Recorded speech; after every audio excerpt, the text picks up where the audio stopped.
Hello, interpretation is available in English and French. If you are connected with your laptop, at the bottom of the screen, there is a globe icon that says interpretation. Please click on that and select your channel. If you are connected with the app, click on the dots at the top or the bottom and select language interpretation and select the language.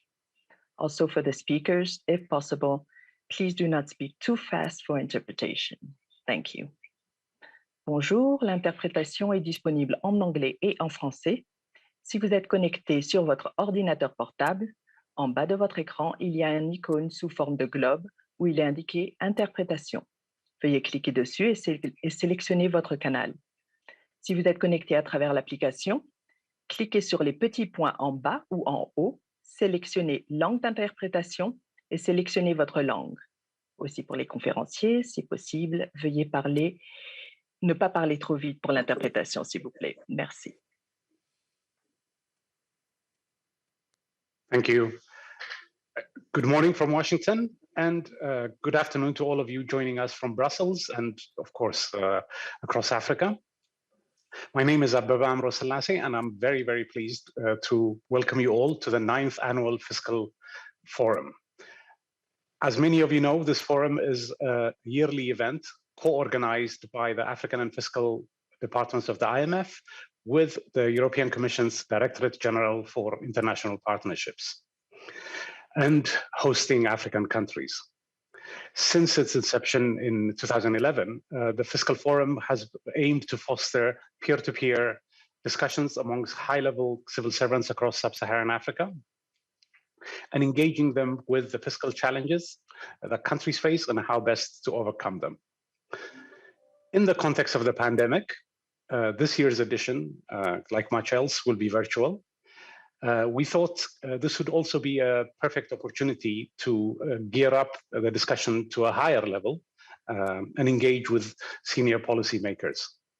The circumstances demand it as sub-Saharan African countries continue to grapple with an unprecedented health and economic crisis. The pandemic has jeopardized years of hard-won development gains and upended the lives of millions of people. The goal, of course, is to ensure that countries continue to have the space to maintain lives and livelihoods, access to secure access to vaccines, and importantly, to engender a strong and inclusive economic recovery. And it's to facilitate such a discussion that we're having the event today. Koen. Thanks a lot, Abe. And indeed, Koen Doens, Director General, International Partnerships, European Commission. This year's forum really is an opportunity to engage on the fiscal reforms that are needed for both the sub-Saharan African governments to deploy and for the international community to support. Its first day will open with a high-level roundtable on brave policies to shape the recovery in sub-Saharan Africa, and will be followed by a closed-door ministerial session on debt management and sustainable investment in the post-COVID recovery. And the second day, tomorrow, will reverse to a more traditional format with technical sessions on spending to protect vulnerable populations and keep the receipts, and on halting revenue erosion in the context of economic slowdown called Taxation Goes Digital. In this critical point in time, we hope that the forum will help advance the debate on how sub-Saharan African countries and international institutions can work together to enhance resilience, support macroeconomic stability, and sharpen the fiscal tools vital to fostering inclusive growth and building back better. There is an opportunity for African countries to increase their resilience to climate change, tap into the potential of green technologies and digitalization, boost private investment flows, and promote reforms for more efficient management of public expenditure and domestic revenue. So I'm very much looking forward to the exchange of views and experiences. And I'm very pleased to introduce Eleni Giokos from CNN Business Africa, the moderator for the opening session. As a broadcaster, Eleni has interviewed a range of heads of state and business leaders and reported from key global events such as the World Economic Forum in Davos and United Nations General Assembly. Thank you very much again for attending, and Eleni, over to you. Thank you very much, Kun, and thank you, Abe. And thank you to the IMF and the European Commission for putting this panel together. I'm delighted to be with you today.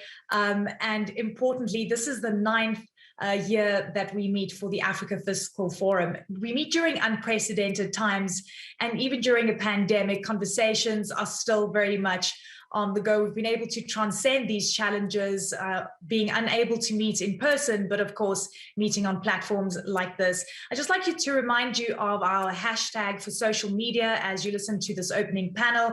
It is Africa Fiscal Forum. Anything you hear you think of interest or you'd like to share with your followers, please engage with us on those platforms as well.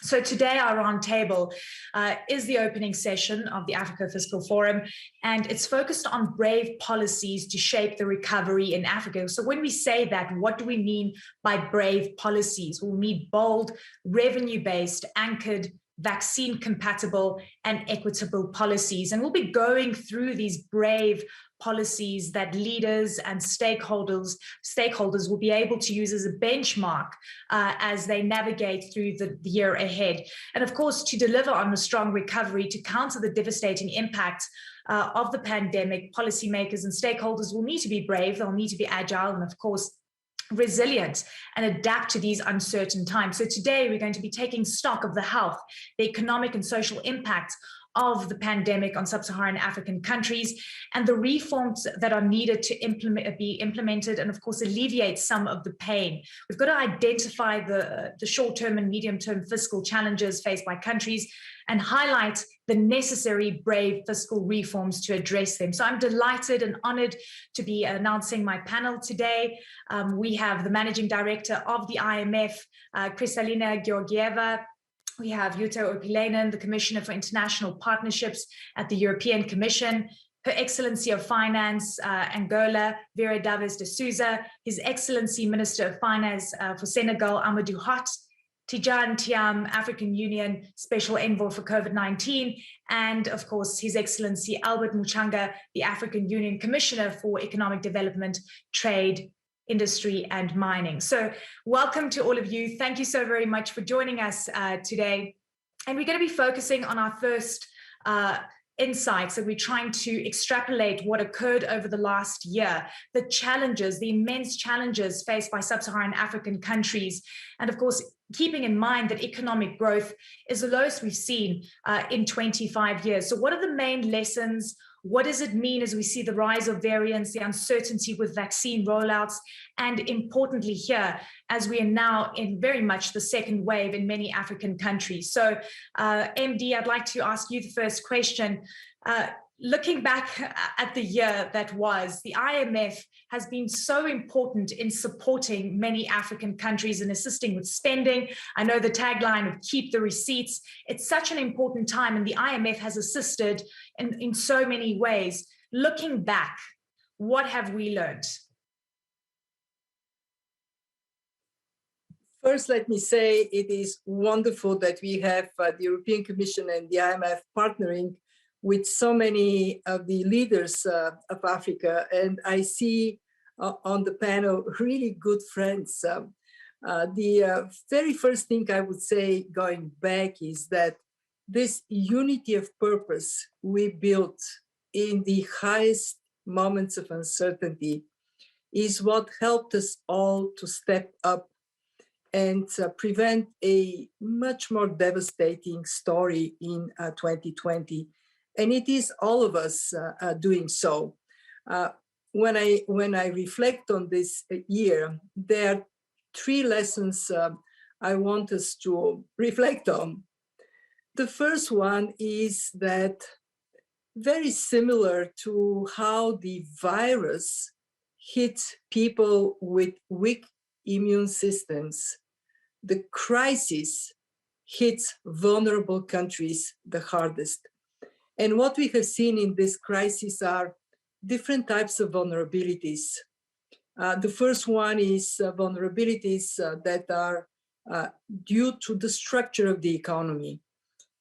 those countries that are much more monosectoral, some because of the nature of the country, not because the choices that have been made, like the Seychelles, highly tourism dependent, they were hit very hard. Countries exporting commodities, I see Vera on the call, Angola got hit very hard. Countries that are more diversified, they were hit, but more able to sustain that danger of the crisis.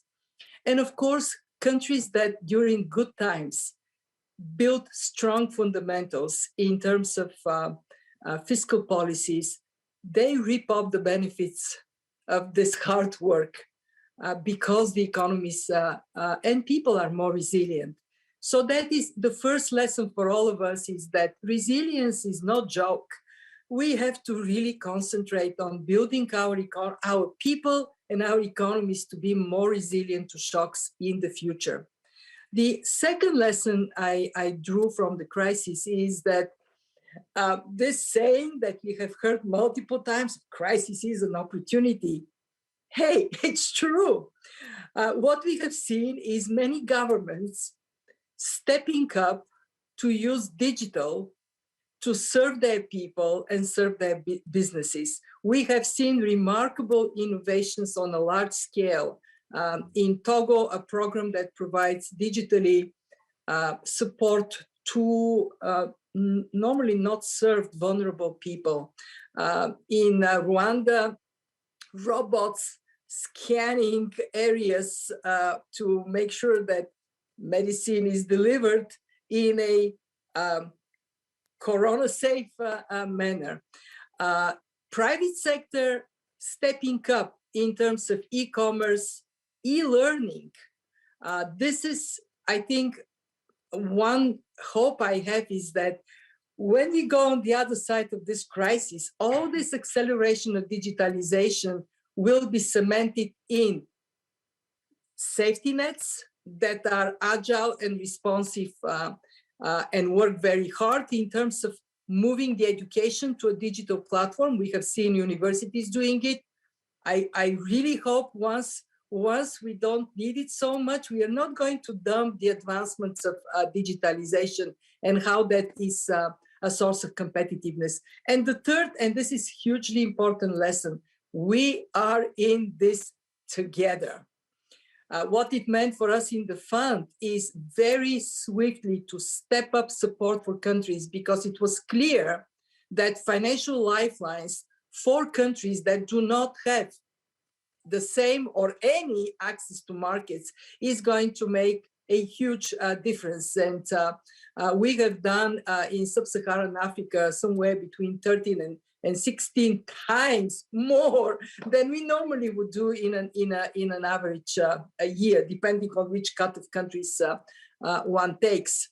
And I believe very strongly that 21 is going to be equally important and difficult year, and we would need to strive to build forward our economies. And this is why I think the choice of banner for this meeting that you presented, brave, well, this is whom the future belongs, to those that are brave. And also it belongs to this camaraderie, unity of purpose that I started from. Thank you very much, MD, for those insights. Commissioner Pilainen, I'd like for you to weigh in here. The European Commission has been so important for many African countries, and this partnership between the IMF and the European Commission has been going on for 9 years. But you come to this fiscal forum with a very sort of different reality facing us. As the MD says, 2021 is going to be difficult. How has the pandemic forced you to change the way that you work with policymakers across Africa, and how is it going to shape the way that you engage going forward in the next year? Thank you very much, Eleni, and it's great to be here. It's great to see my dear friend Kristalina here. I want to thank you, Kristalina, for the great cooperation we have had, and also good to see my African friends. Yes, Eleni, I think it was just 2 days after EU released its proposal for a new Africa strategy that the WHO assessed COVID-19 as a pandemic, and everything changed. Of course, health crisis and the resulting economic recession are hitting Africa hard, unfortunately. The continent's GDP in 2020 is its worst on record. And this disruption calls for a full-scale action. And that's why in May, European Commission President Ursula von der Leyen called for a global recovery initiative. And that's why we also created Team Europe last spring.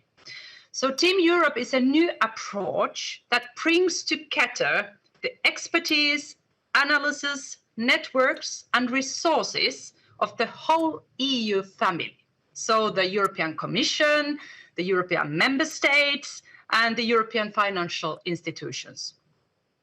Over less than a year ago, 1 year, Team Europe mobilized at least 8 billion euros for Africa to help our partners in Africa with the health and socio-economic crisis. We also supported the global vaccine sharing with 2.2 billion euros to COVAX, the international facility, including pledges of 1.4 billion euros at the recent G7 meeting. We have also expressed our wish for Africa to be a priority, and I'm pleased to see first deliveries in Africa last week in Ghana and Cote d'Ivoire, and actually today in Kenya and Nigeria, because none is safe until we all are safe. We have supported the work of the European and African Centre for Disease Control and explore also how to best support our African partners that have the capacity to build up local manufacturing and production capacity.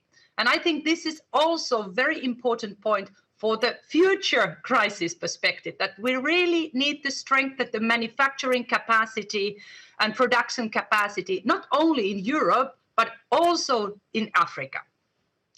Furthermore, we have a new foreign aid budget for the period 2021 and 2027, and with substantial quantitative increase, qualitative upgrade, and aim to leverage private sector investment.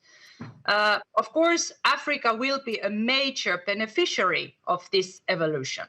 So I would say, Eleni, that we need healthy people, but we also need healthy economies. And Team Europe has pushed to strengthen partner countries' public finances. We have front-loaded budget support operations, spending 1 billion euros to create fiscal space, notably for health and social protection spending. By linking, and this is something Kristalina knows the best, by linking debt relief and investment to the Sustainable Development Goal, our Global Recovery Initiative links the debt discussion into a broader agenda of investments and reforms. And I think this was something we discussed with Kristalina recently, that we need to combine the fiscal and development policies. Working closely with the IMF and others, we have promoted liquidity and debt relief measures to help the poorest countries rapidly reduce their debt repayment obligations. I give you one example. The EU today is the largest contributor to IMF's the Catastrophe Containment and Relief Trust, with a contribution of 183 million euros. And this will help 29 of the world's most vulnerable countries, of which 23 countries are located in sub-Saharan Africa. So we really try to help them to relieve their debts. So as a conclusion, I would say that we have, during the crisis, we have really found new ways of working, but the direction remains the same. A strengthened EU-Africa partnership will make sure that recovery we are now building is green, it's digital, and it's resilient, like Kristalina was referring to. Thank you very much. Thank you very much, Commissioner. And it's really encouraging to say and to see that you are still on the path that you were a year ago and pre-COVID crisis. We can't take our eye off the ball. But I'd like to bring in Minister Hart here, and really good to see you again. Your Department of Economic Planning and Cooperation in Senegal is vital. And over the past year, I know that you've had to make really tough decisions. What were some of those difficult choices? And what would you say the most effective fiscal tools at your disposal that you were able to use, and which of the fiscal tools you actually wish you had that you would have been able to deploy effectively to deal with the impact of the pandemic? Thank you very much, Eleni, and thanks to Kristalina, the IMF, for bringing all of us together again. It's a wonderful panel. As you said, Eleni, we had to make some difficult choices. One of the biggest difficult choice, I would say, is really the arbitration to postpone some of the investments that we were supposed, let's say, to do in 2020. And we decided to postpone to create the fiscal space necessary to deal with the consequences of the pandemic. And the consequences were mainly two. One is your revenue goes down, and then second, your expenses goes up so that you can face the pandemic. And that was the most important issue that we had to face. And the efficient, let's say, fiscal tools that we were able to use, the first one I would list is really direct subsidy to the people and to the companies that needed it. You know, our economy is very informal, like in many African countries or around the world. And the most effective was to transfer, let's say, cash to companies, few companies, but more to the population. So we had a social registry, and we were able to quickly identify the people that needed help and pay their utility bills, but also transfers food for some, and for some transferred cash. That was very effective. And number two was to put in place some lines of financing that help some companies, both in the informal sector and the formal SME sector, to access to low-cost financing so that they can pay salaries, pay for fixed costs during more than 6 months, basically. And that was very effective. And lastly, we were able to do all of this because also we agreed with the fund to increase the budget deficit. If we hadn't reached an agreement on that, it would be very difficult to spend all that money. And very, very lastly, what we were able to do was to simplify the procurement procedures while maintaining the highest standard of transparency so that we can spend those new resources that we were able to mobilize from our partners with the IMF, the European Union, and others. So being able to fast-track procurement procedures in the same way some of our partners were able to fast-track their procedures to make the money available to us, that was actually extremely very important. Thank you very much. Thank you very much, Minister Hart. Minister de Souza, if I could come to you now. Angola was already in the middle of reforms at the time of the pandemic, and of course, a country still heavily reliant on oil revenues. You saw the oil price crash. Your country was experiencing, was in recession for so many years prior to the pandemic. When that started to play out, what were you able to do in the short term to alleviate some of those economic and fiscal shocks that the country experienced? Thank you, Eleni. First of all, I would like to express my gratitude to the IMF and to the European Commission for the invitation. It's a pleasure to share this panel with you. And it's a pleasure also to see friends, brave friends and partners. We did a lot together last year. We still having a lot to do, but we have the commitment and the attitude for doing it. Regarding the challenges that we managed last year, you are right when you mentioned that we were coming from 5 years of recession. We are dealing with recession since the last 5 years. So it's a very difficult situation economically, socially speaking, and also because we still rely a lot on oil. So a drop in the price, a drop in production because of all the circumstances of the lockdown hit us like very strongly. It was like a perfect storm. That's why we need to engage in three fronts. On the revenue side, not giving up of the reforms that we understand that would be structural and important to have access to sustainable way of financing our activity. We still committed with the VAT on all kind of taxes that we were putting in place, despite giving some flexibility to the companies that were in trouble to paying in a more flexible way.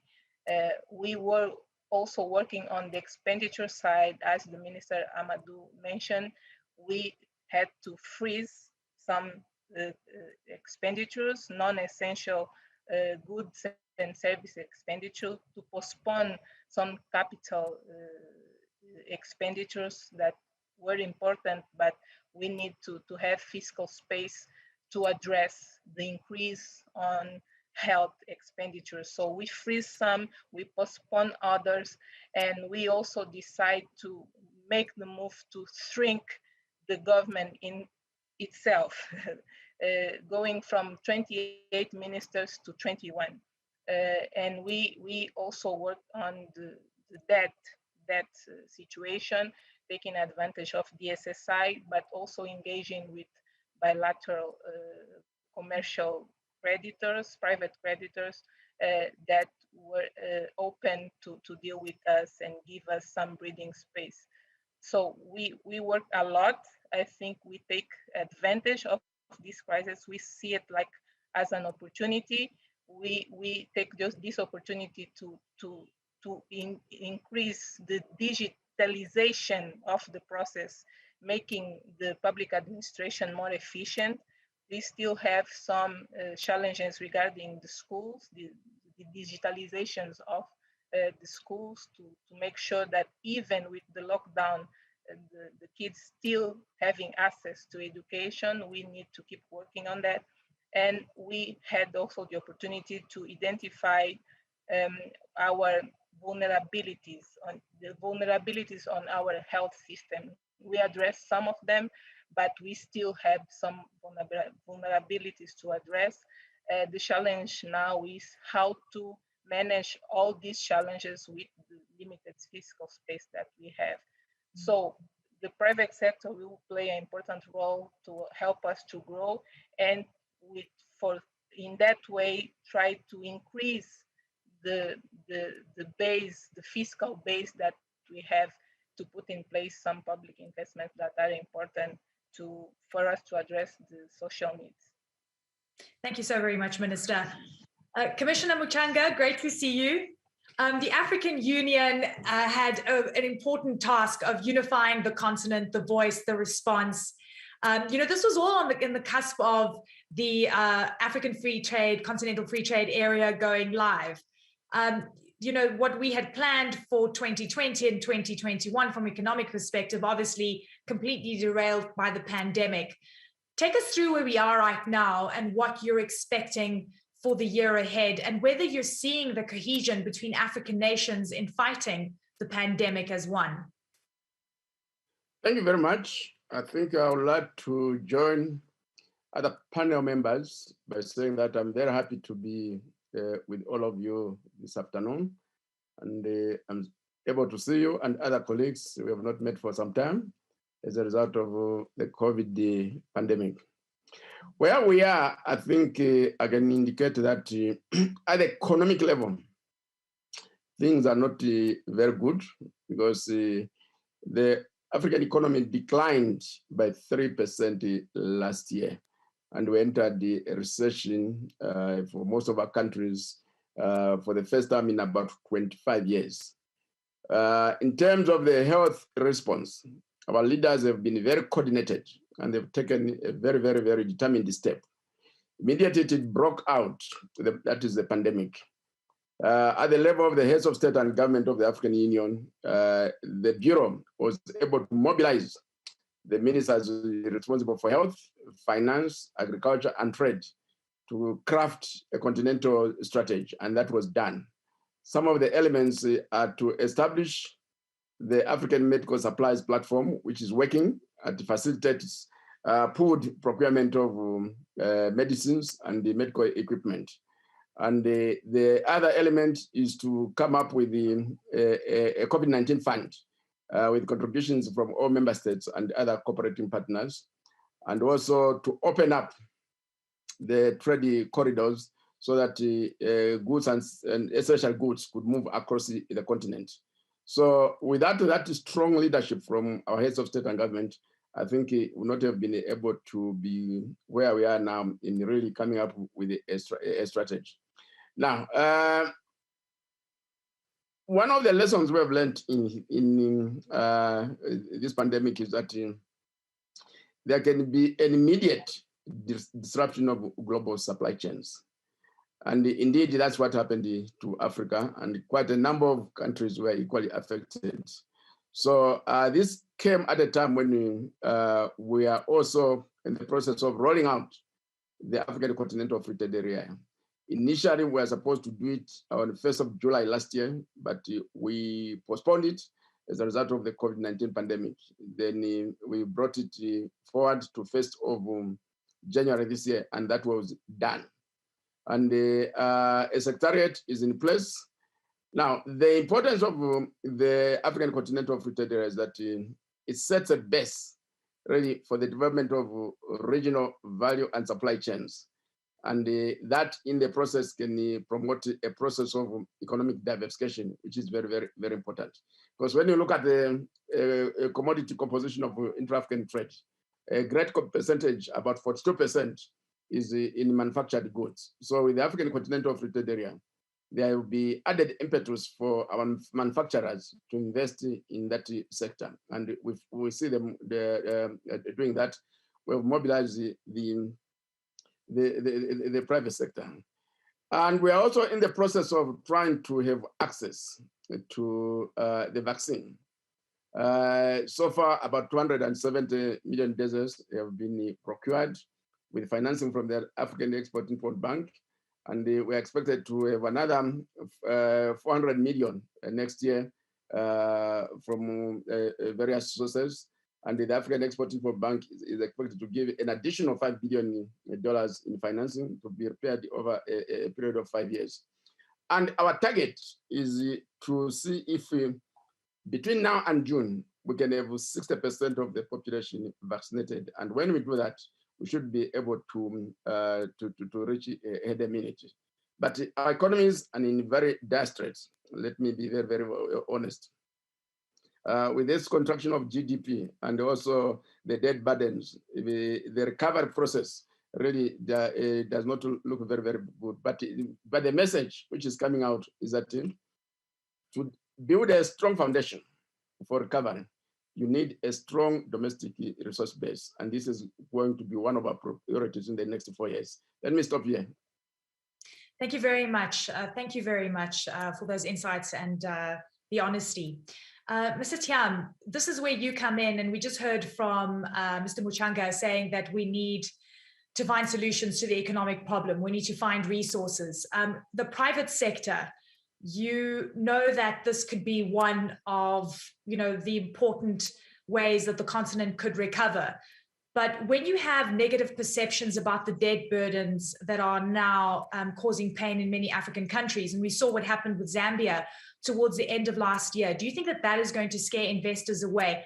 What are you hearing? And of course, you are a special envoy right now, you are advising as well, but where do we stand with that? Is there a fear here that the private sector is going to take a wait and see approach before coming into the continent and investing? Okay, thanks a lot, Eleni, and thank you to the IMF and the European Commission for inviting me to this panel as mostly a private sector person. So I can hopefully bring that perspective to bear.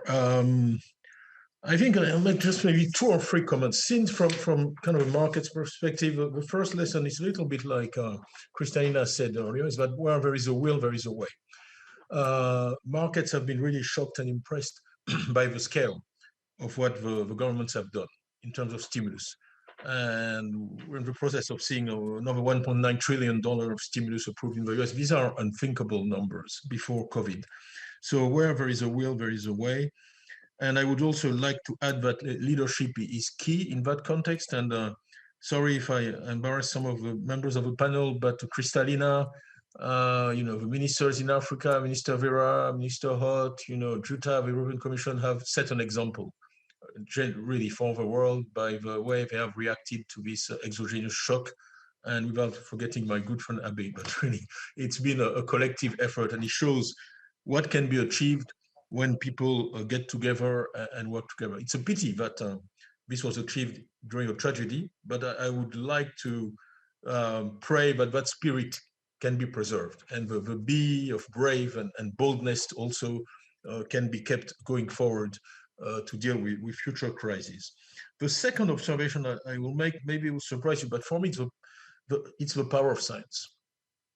Brain power is the most important currency in this world. And I think that this crisis illustrated that very well. If you look at vaccine, we can fight over where they should be manufactured, but the real price is coming up with one. We saw the children of 2 Turkish immigrants, create the BioNTech Pfizer vaccine in Germany. It's a fantastic message. I choose to see it as a positive, that really brain power is the currency. Science wins in the end.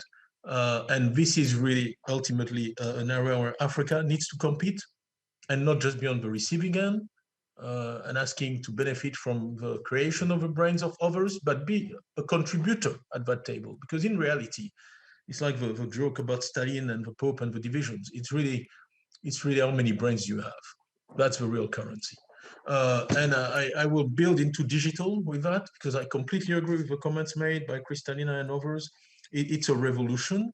You take e-commerce in the US, it took 5 years to go from 10% to 16% penetration from 2015 to 2019. It went to 27%.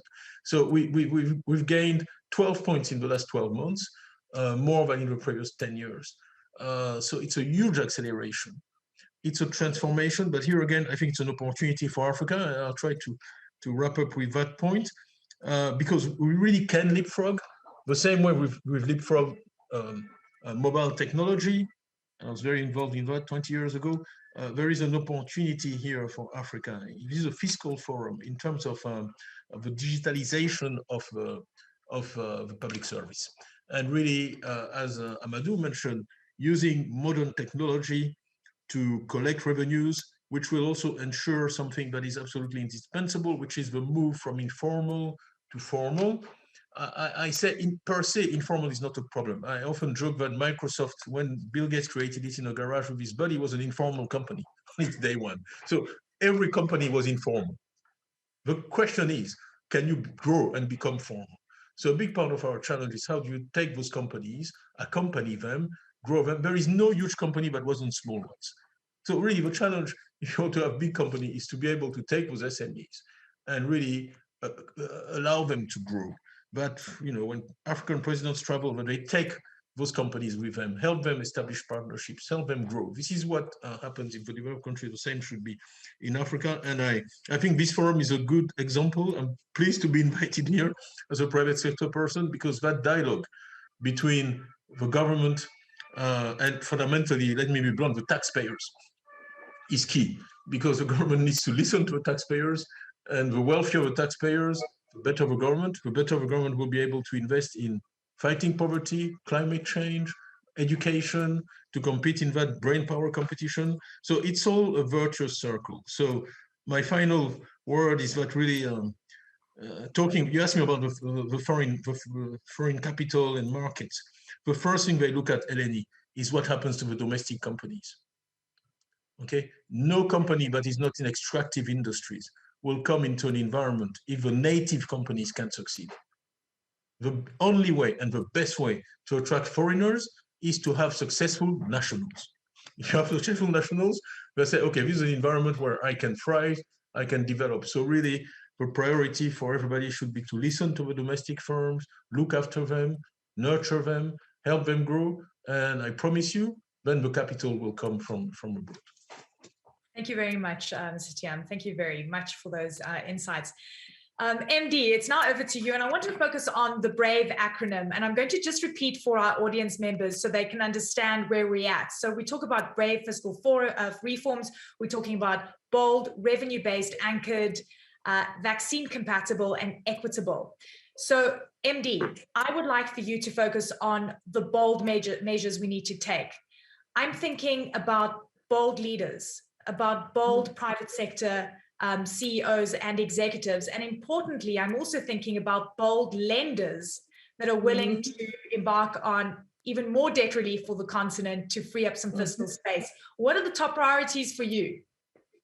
I am so grateful that you gave me bold.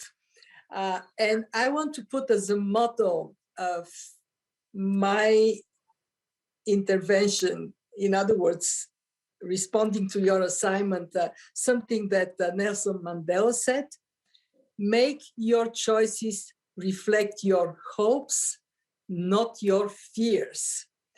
What do we hope for? We hope for Africa that is vibrant, competitive, resilient. And the actions we have to take are actions that are bringing us in that direction. I mean, you heard me saying that many times. Breaks my heart that Africa in 21 is projected to grow 3.2%. We project for the world 5.5%. Africa should be 8 in that context, and not 3.2. And the question, of course, is how do we make it so that there is a very strong impetus for growth? And what does it mean in terms of action? Where is the boldness of action? So boldness number 1, recognize that to fuel growth at the time of very low interest rates, we have to make sure that the financial needs of Africa are met. We have calculated that there is about 900 billion gross financing needs. And about 1/3 of this, we still don't know where would it come from, 290 billion. So we have to be domestically and internationally aligned to be bold to fill this gap. And I will come in the end to our part in this, in that action. You mentioned debt, and this is the second part of bold. We know 40% of countries in sub-Saharan Africa are in debt distress. And we know that if we are to be effective, countries have to step forward and say, we want to deal with the debt on our shoulders. Let's work together constructively with our creditors. And we know that the IMF can be a major party, and we are willing to be a major party to give that assurance that if that is being restructured, reduced, it is on the foundation of very sound policies, because creditors, both bilateral creditors and private sector creditors, are much more likely to be forward-leaning if they see that there is prospect in the future for sound macroeconomic management that would actually make that space used very wisely. And of course, it would contribute to filling the gap I'm talking about by opening up more space for countries. Three, be bold in terms of taking advantage of this crisis as an opportunity. We talked about digitalization. At the fund, we have calculated that if access to internet increases in Africa by 10%, growth would jump by 4%. Now, we cannot anymore leave any space for any hesitance around pursuing digitalization very aggressively. So we need the plans. In my old job at the World Bank, we put a price tag on this digitalization in Africa. We said it would be about 80 billion. Let's make sure that in a world of abundant liquidity, we are to find this 80 billion and move on digitalization. Be bold about our people. Be bold about the people of Africa, especially the young. I looked at the data, and it's kind of traumatic.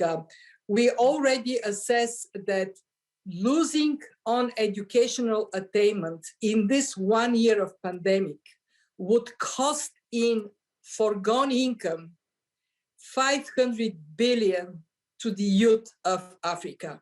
So we have to make sure that is for governments in your fiscal policy that you prioritize education, you prioritize your human capital. And finally, be bold around vaccinations.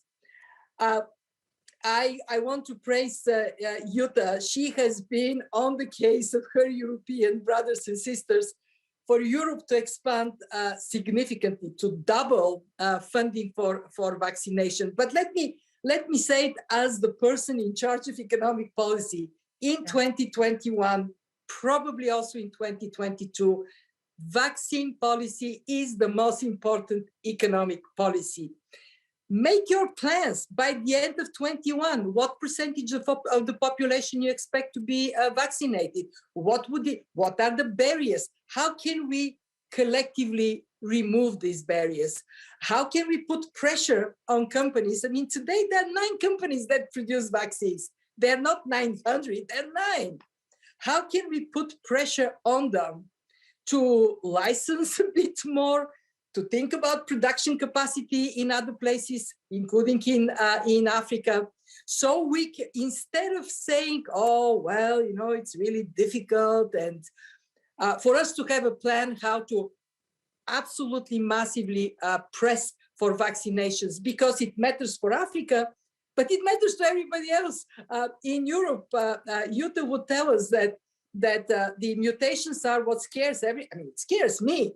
I just got my vaccine, my second dose vaccine. This is why I was able to go to my country and hug my granddaughter. By the way, in parentheses, I got it because I'm over 65, and we are moving on that. And some of you may remember when I was running to be the managing director of the IMF, you guys have to help change the procedures so somebody over 65 can be a managing director. So I want to tell you, here is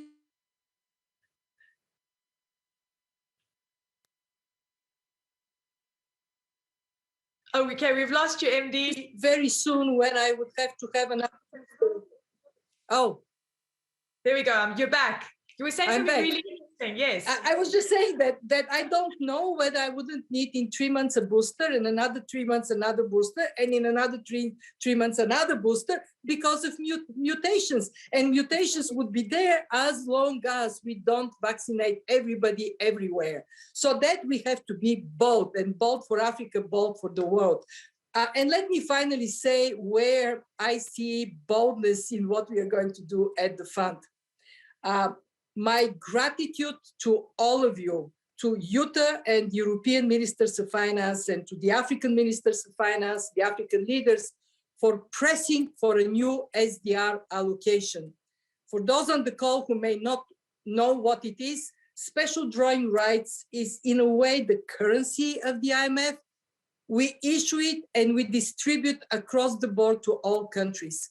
We finally, last Friday at the G20 meeting, got a green line to work on a new SDR allocation 500 billion in which each and every member of the IMF would receive its own share, immediately contributing to your reserves and your capacity to be bold in your public action. Now, you know that we are also very interested to think of a way in which our wealthy members who do not need this SDR allocation as much as the poorer members do, the weaker members do, that they can transfer through us, on lend through us, some of these SDRs. But just to finish, what we need in 21 in a recognition that nothing can be put in a category impossible anymore. Digitalization of Africa, possible. Yeah. Educating the African youth, possible. Cleaning up the red tape that is on the way of domestic private sector, Tijan talked about it, and to getting more private investments, possible. Quality of public spending, possible. Getting more support internationally, possible. It is only a matter of us having these big hopes and then anchoring our action in those big hopes. And while I do not have the permission to speak about the R, I mean, I'm the B from Brave, I want to say only one sentence on the R, on the revenues, to my dear friends, the ministers of finance. Getting your revenues up, especially by collecting taxes from the wealthier part of the economy, making sure that your flow of revenues is up, possible. So let's make it, let's look into 21 and say, we are gonna make it through this year and come on the other side with a stronger and more resilient, more competitive economies in Africa. I wouldn't be Kristalina if I don't say, and do it in a way that helps in our climate resilience as well, because this other crisis, the climate crisis, if you don't like the pandemic, believe you me, you're not gonna like the climate crisis one iota. So that's from me, Eleni. Thank you so much, Bold. And it sounds to me that we just need leaders to think boldly so they can action it. It actually is all just really a decision that people need to make to be able to act on the future. I'm going to come back to you at the end, so please hold tight. Minister Hart, I want to come to you, and you're going to be focusing on the revenue portion, which the MD just touched on. We were talking about revenue-based recoveries, and you were talking about the informal sector, which of course is the biggest economic driver on the continent. But to formalize some of these, some of these mom and pop shops or the stall on the side of the road is really hard work. Do you think you're going to be met with resistance when you try and increase your domestic revenues? What does that mean? And of course, speaking to the MD's comment on taxing the rich, what's in store? What are you planning right now? And how much pain is going to come with this? Thank you very much. I mean, we have no choice.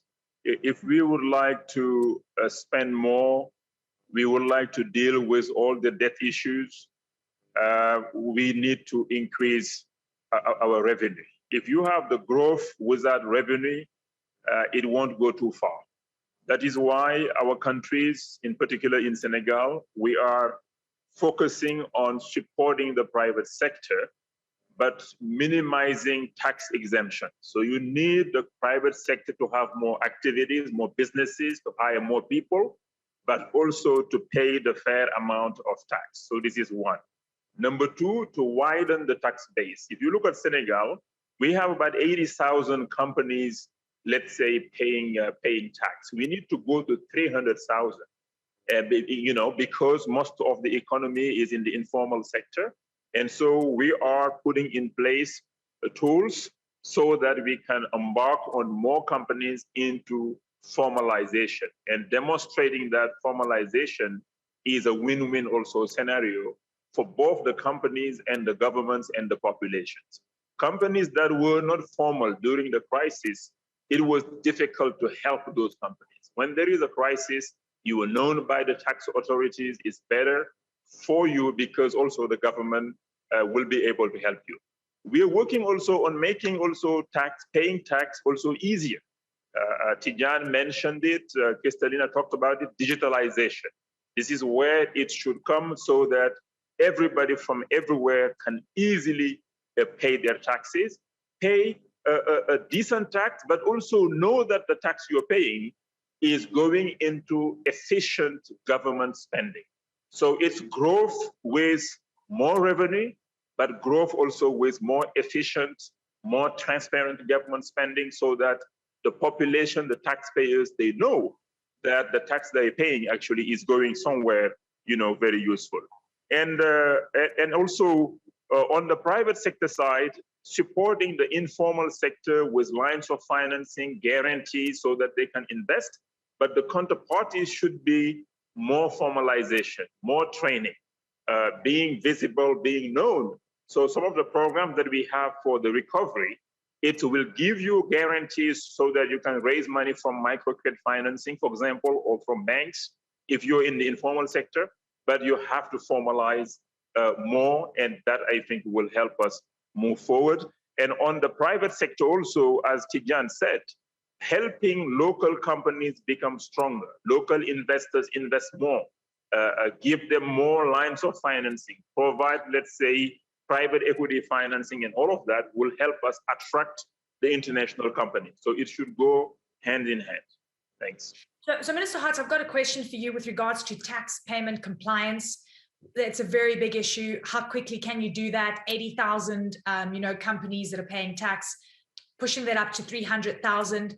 How are you going to make sure that people don't feel that it's sort of a grudge payment, but it's actually going to the betterment of Senegal? That's a lot of work you need to do in a very short space of time to increase revenue. To GDP, we are at around 17%. And in Africa, most of the countries are below the 20%. Our goal is for the next 3 years to go to 20% tax to GDP. And we have this short-term strategy to increase revenue mobilization with the help of the IMF, but also with other partners. And we already have started implementing that strategy, meeting with the informal sector, the organizations covering the informal sector, implementing digital tax payment, which is extremely important, but also more actually incentives, making sure, for example, the minimum tax you're paying if you're informal sector is low enough to attract, let's say, more companies to be involved in that, but also at the customs as well, making sure that we have more communication between the customs, the treasury, the Trésor, but also the tax authorities. In the past they were not communicating, but now the databases are being linked so that companies may escape the tax, but may not escape the customs. Because if a company is importing, even if you're in the informal sector, you are importing, you are known. And if you're importing, you're selling something, you're known by the customs, then you will be known automatically by the tax scheme as well. Thank you very much, Minister. Minister De Souza, if I could get into the overall policies in Angola, and you're going to be focusing on anchored in medium-term framework policies under our BRAVE banner. I was in Angola in 2019, and I sat down with the president in Angola, and there was a big push to try and wean the country off oil, to try and move away from importation and growing industrialization in the country, focusing on factories and processing plants. Angola was in the middle of a really big reform, like we had said earlier in the conversation. Tell me about the frameworks right now, the policies right now that are going to matter, that you'll be able to implement in the short to medium term, and what your plans are. Yes, Eleni, I already mentioned what we did in short term to manage the situation, but we still committed with a medium-term strategy, looking to the diversification of our economy, looking to a more resilient economy and looking to a more inclusive growth. That's why we still committed with a medium-term fiscal strategy, making our fiscal base larger, making sure that we are bringing under our radar all the activities that are not being that are not paying taxes. It's a effort similar than the Minister Amadou and similar than Senegal are doing. What we are trying to do is to not break the way the chain is built, is to understand the businesses and to support the people that are already working on that businesses. We understand that trying to understand the chain is easier to support them and to not promote distortion and to bring them with us with the proper support, with the banking system, with capital market solutions, and also trying to find fiscal solutions that met those like less literacy, let's say, less literacy of the informal sector agents. And we are also committed to make sure that the market fundamentals are in place. That's why we took the decision of have a free float exchange rate that we understand that are allowing us not only to protect our international reserves, but also to send a sign to the market that the local production is a good option as an investment. So we are seeing the results of it. Despite the drop on the oil price, we managed to have our international reserves protected.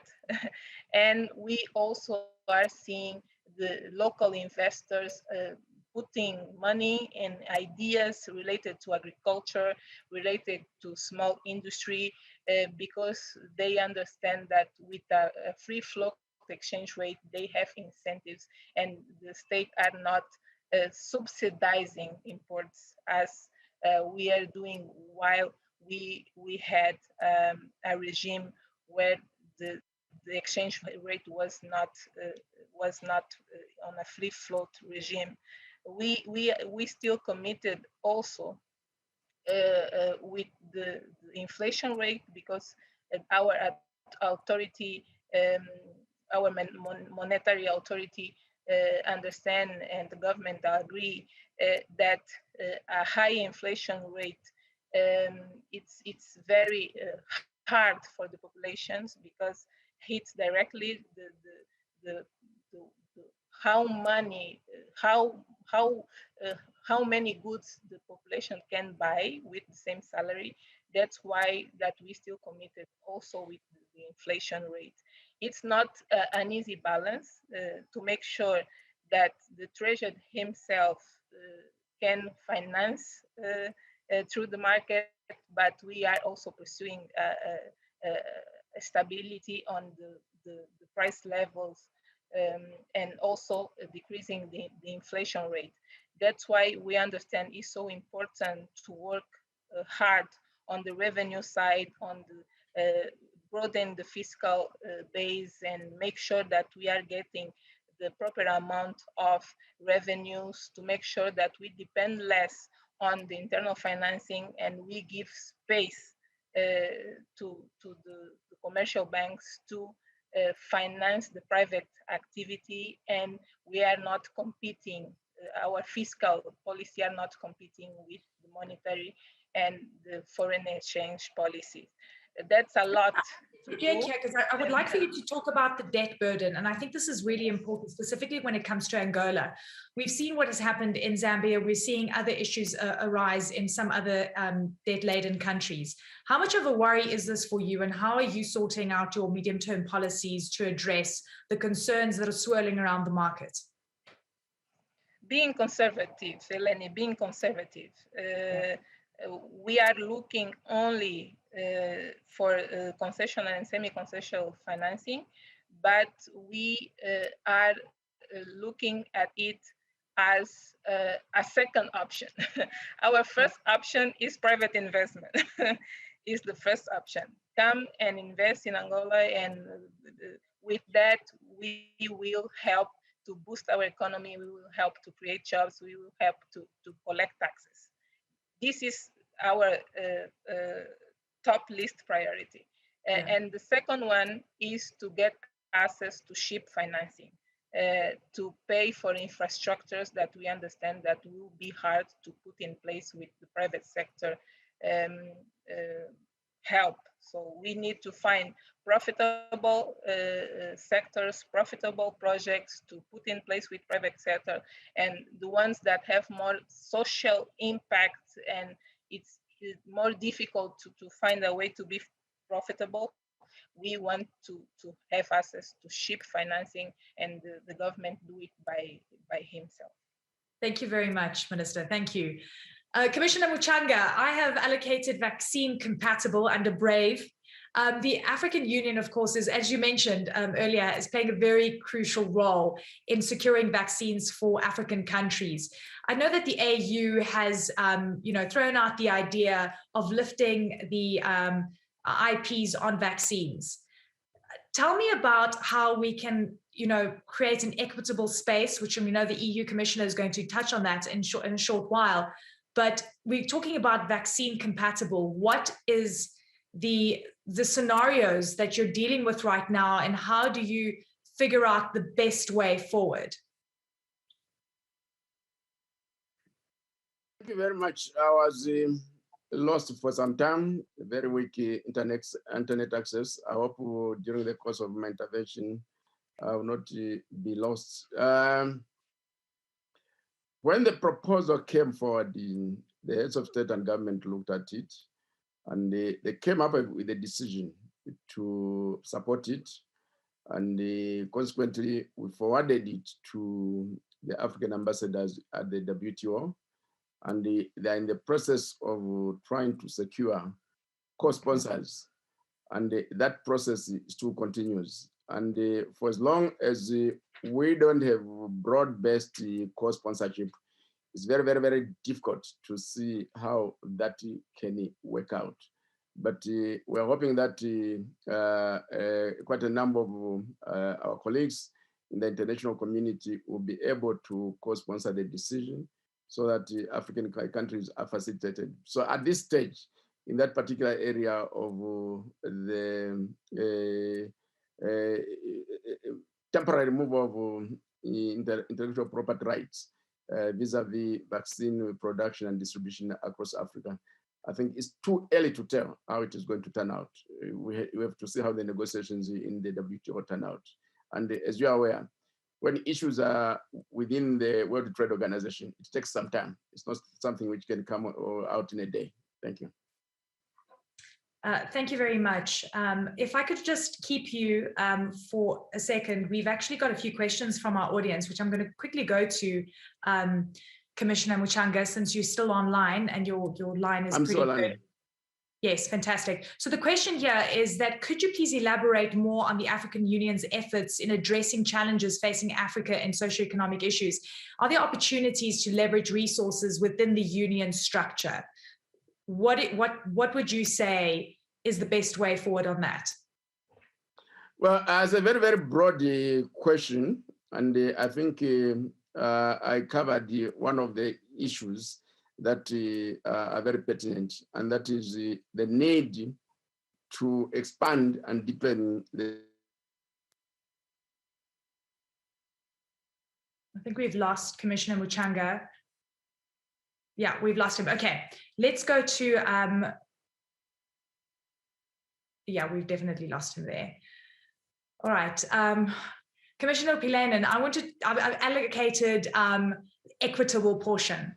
There has been for some time now the conversation that developed economies, the richer economies, have been hoarding vaccines We of course know that the big discrepancy between richer and poorer nations have been a lot more evident, a lot more pronounced over this time. What would you say the solutions are? Thank you, Eleni. And I want to start by thanking actually Kristalina, because I think she said it very well, that developing and distributing vaccines against COVID-19 is our global exit strategy from the pandemic. And definitely EU is very committed to this strategy. As I said earlier in my intervention, just 2 weeks ago, actually, the European Commission doubled its funding and contribution to the COVAX facility. So now if you look at the member states' contribution, the contribution from our European financial institutions and the contribution from the Commission, the total amount is 2.2 billion euros to this COVAX facility. And in addition, in Africa, 100 million euros will be provided in humanitarian assistance to roll out vaccine campaigns led by the African Center for Disease Control and Prevention. So we have been active and we are very committed to this multilateralism and this international facility. But short-term relief must be accompanied by long-term reforms. And I have to say that as a former finance minister, I really enjoy the discussion we had today, because of course, if we think about reforms, I definitely think that domestic resource mobilization is one of the most important reforms to be implemented. And coming from the country where the total tax ratio to the GDP is around 44%, I think everything is definitely possible, like Kristalina said earlier. So we unfortunately see that COVID is growing inequalities. This is the fact. And I see that unless we tackle them upfront, the global recovery definitely will not be sustainable. And this is, to be very honest, also my deep concern. The pandemic has demonstrated the importance of investing in social protection systems. We see that everywhere in the world. And actually, this is why the European Commission is investing 700 million euros to support 20 sub-Saharan countries' efforts to build national social protection systems. So we are supporting our partners in Africa. And the way to do that is through this flagship program, improving synergies between social protection and public finance management. We also provide so far to 10 African countries technical assistance to align good practice social protection sector policies with sound fiscal policy. And I have to say that as a politician, I really like these both elements, social protection and fiscal policy. And 10 African countries currently benefit from this program. I also want to thank Kristalina because she mentioned the role of the education. To me, by far, the best long-term investment is investment in education. Of course, I'm the former teacher, but if we look at the figures, pandemic disrupted school for 1.6 billion pupils and children around the world. 260 million children and youth are still out of school. And if we look at the results, 6 out of 10 have difficulties to read a story after secondary school. So unfortunately, also the quality of the education is nowadays quite poor. And this has to change. And that's why education is my personal priority. I have decided to increase funding to education so that in the previous years, we spent approximately 7% of our international cooperation funding to education. And now I have decided to increase that to be at least 10%. And this is my strong commitment to really try to invest in quality education, but also to really provide access to education to the young people in Africa. So I think this is my main message, and I really like the phrase Kristalina made, that everything is possible, and I'm very committed to that approach. Thank you. Thank you very much, Commissioner. Mr. Tiam, the private sector, I have been engaging with so many executives over the last few months, and for the first time, you're hearing more of a strategy and move to intention-based policies within the company, driving private sector investment. What is your message out there to the private sector? And I give you the entire phrase, I give you brave. To what extent are executives and the private sector taking quite seriously what policymakers are doing, the government response, the equitable portion, and of course, importantly, how quickly we can get vaccines out to create herd immunity so that we can get back to business and create growth? Okay, thank you, Eleni. I think in the same way that the public sector and governments is changing every day, and I think the private sector has evolved a lot too. So I'm quite positive overall.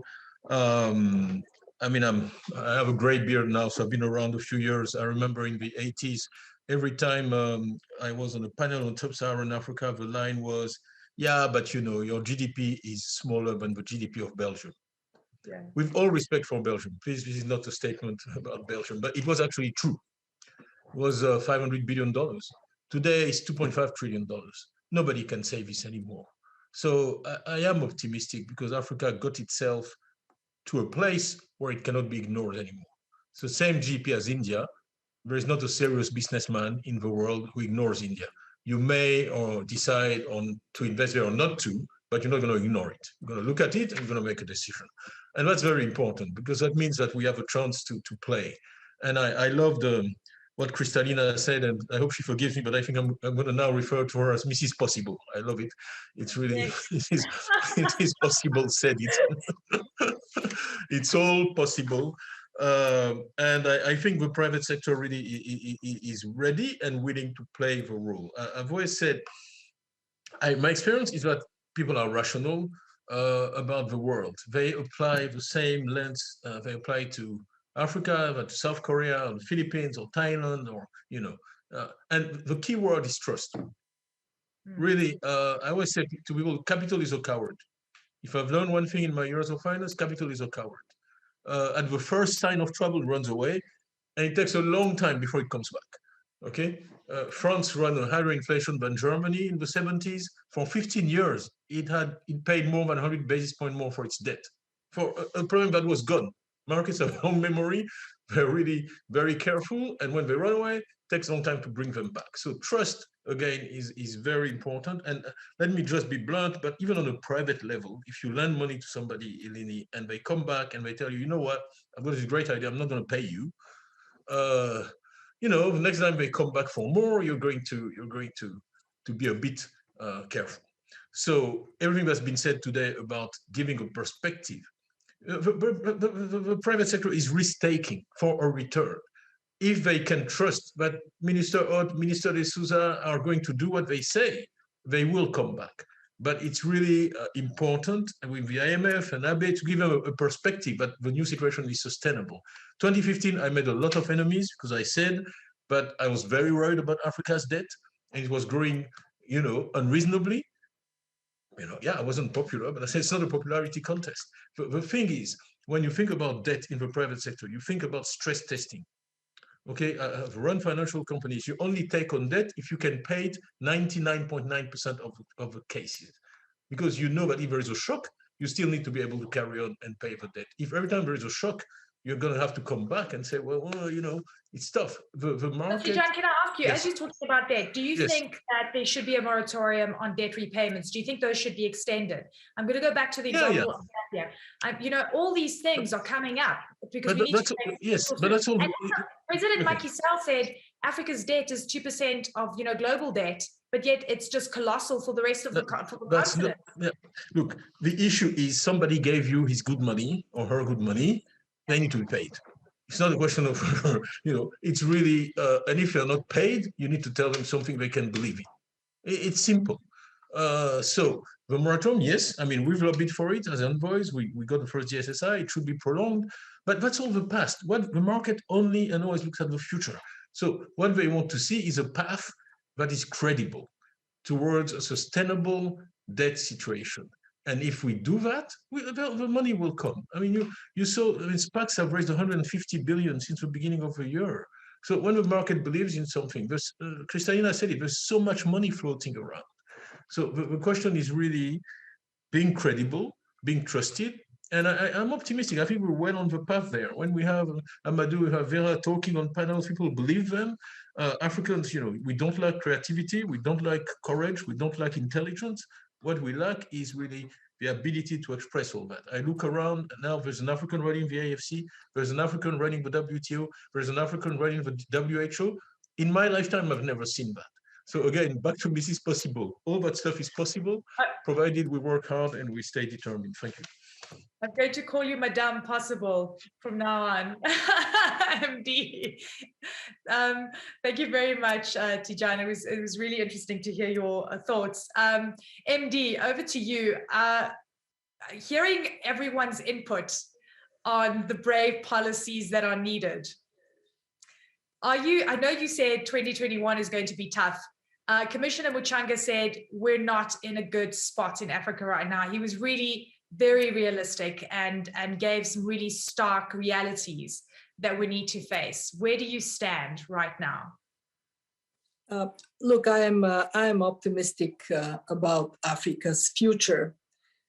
Why? Because it is a youthful continent where leaders stepped forward in so many places.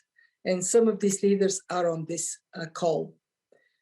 But Africa would succeed only if Africa believes in itself enough to be fully transparent on every possible issue with the rest of the world.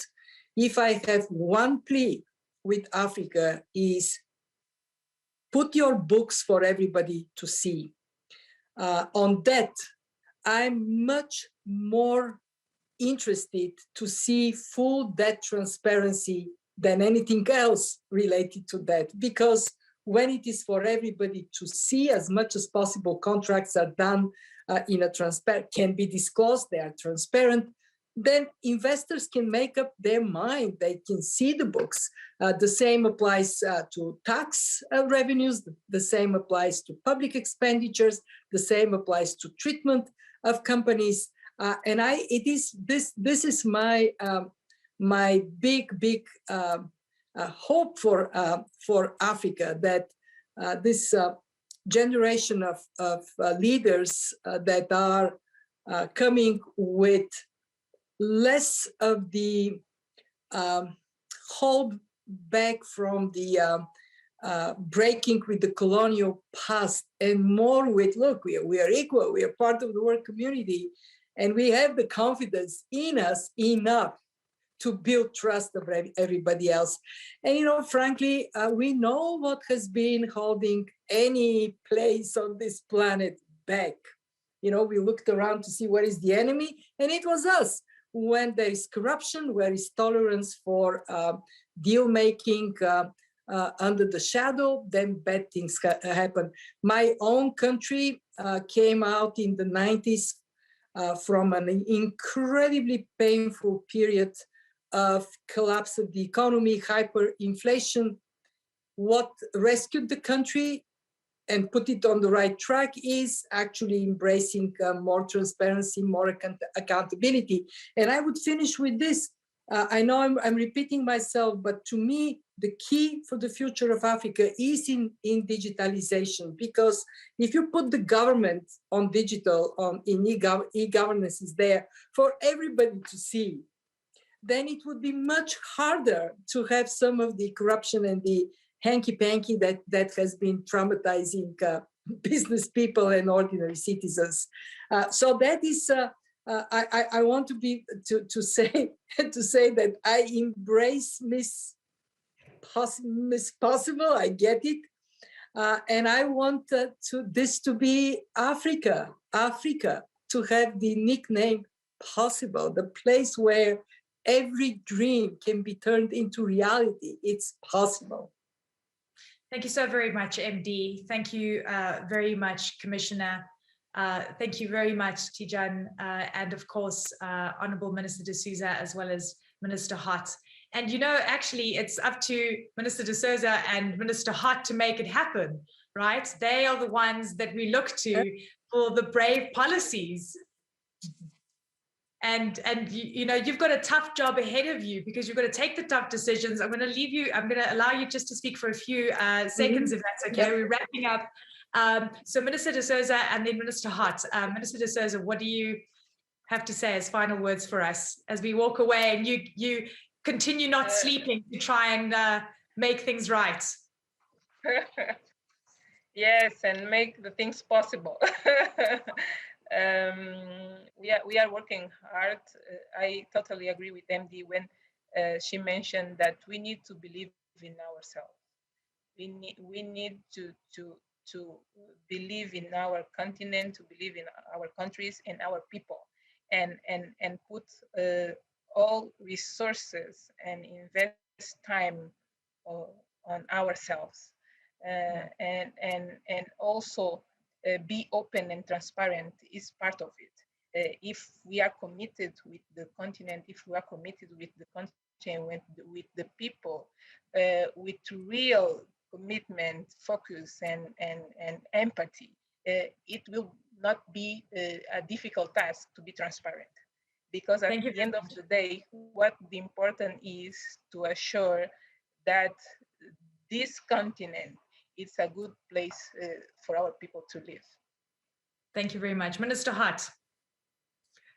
Thank you very much. Really inspiring discussions. We're going to leave this panel, you know, more brave and bolder about domestic resource mobilization, but also about efficient, transparent, public and borrowing, public expenditure and borrowing, public borrowing as well. So if we have those three, I think we'll be in a good shape for the recovery.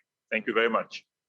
Thank you very much. I know you have a really important meeting to attend now, so I'm going to thank everyone. MD Georgieva, thank you very much. Thank you very much, Commissioner Opilenan. Thank you so much for all your insights. I wish you all the best. We all look to you as we navigate a very tough reality. And we thank you for your service and the work on the ground. Much appreciated. And Abe, thank you to you, sir, as well. I know you're doing a lot within the IMF. A shout out to you as well, and to, of course, everyone that joined us today. Thank you. Thank you. Thank you. Thanks. Thank you. Thank you. Thank you, Eleni. Well done.